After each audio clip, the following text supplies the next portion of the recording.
Hi, I'm Jason Lightfoot. I'm a portfolio manager at Futuregrowth Asset Management. Hi, I'm Olga Constantatos, and I'm head of credit at Futuregrowth Asset Management. So, Jason, one of the key areas of reform is in the Integrated Resource Plan, which there was a 2023 update that was recently released. Can you maybe talk us through some of the key differences that we're seeing in the 2023 version that were not there in the 2019 version? Sure. So though it's still in draft version, the public comment closed about a month and a half ago. Key differences are really around a massive reduction in the allocation to renewable energy, with about a 7 gigawatt reduction. Now, we think that's primarily premised off the fact that there's grid capacity concerns, particularly in areas like the Northern Cape and the Eastern Cape.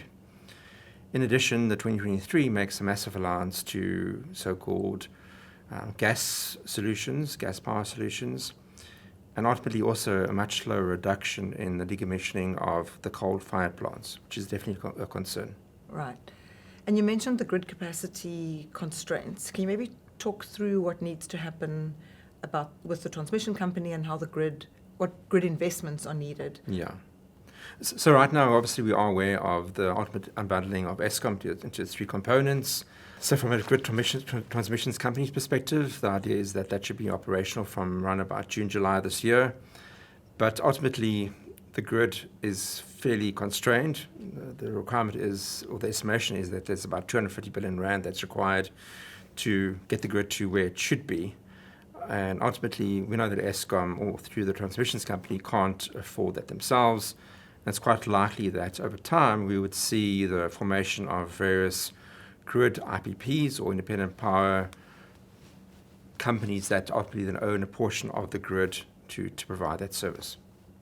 Okay, so if the IRP is sorting out the energy source, if the grid capacity is sorting out the transmission of that electricity, can you maybe talk us through what reforms are needed in order for that to come together in terms of electricity actually being transmitted through the grid? What needs to happen for that to take place? So the creation of the National Transmissions Company of SA has definitely laid the path for wheeling, ultimately a mechanism where energy is produced in one area and bought by an off-taker in another region, using the grid as the ultimate transfer mechanism.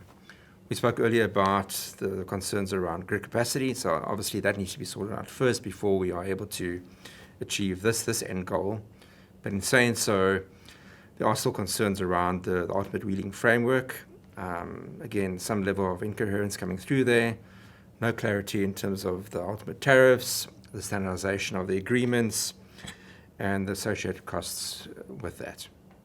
So, Olga, can you tell us what your concerns are currently around Transnet and the reforms that are required to allow the private sector to invest into initiatives alongside Transnet? So I think what's very evident is that Transnet doesn't have the financial capacity to provide for railway lines, the maintenance of it, carriages, etc. And so it is going to need, as you said, the private sector to get involved.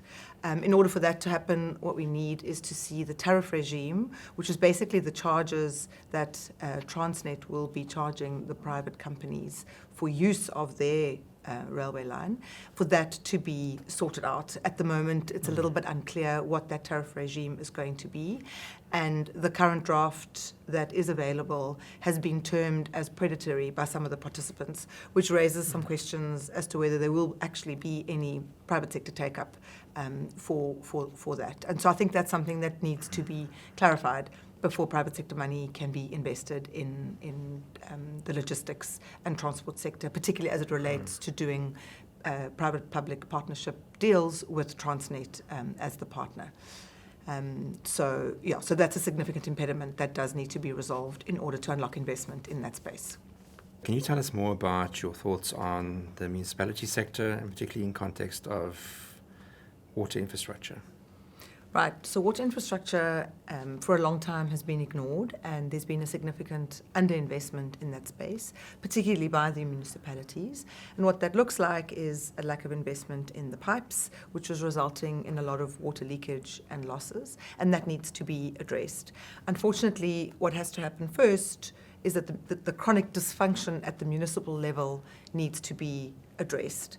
And that's basic. It's basic things like doing maintenance on time, having the right people and teams in place in order to do that maintenance, making sure that money that the municipality gets from residents for water is utilized for investment in pipes and infrastructure, is paid over to the bulk water providers.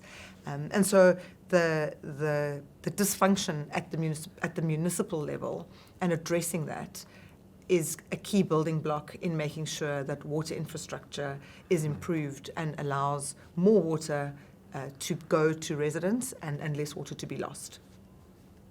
So I think we all know that water is the next crisis that is almost upon us. And in our next video, we're going to be unpacking that in some more detail, what needs to happen so that we don't have water shedding like we've had load shedding. So that's it for now, and we'll see you next time.